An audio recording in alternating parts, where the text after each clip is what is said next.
Hello everyone, welcome back to Quick Tech Tutorial. Today for this video I will be showing you how to download and install Instagram.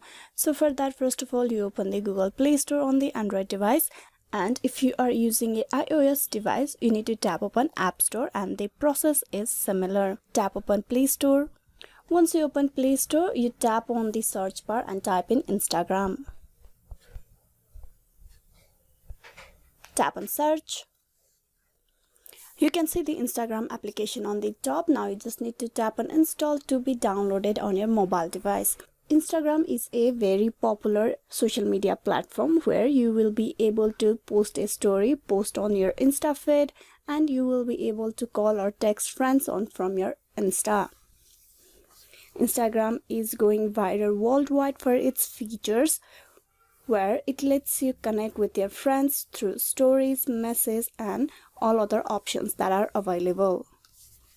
And with that, the application has been downloaded. Now you just tap on open. So this is how you can download and install Instagram. Hope this video was useful. Please like and subscribe Quick Tech Tutorial. Thank you for watching till the very end.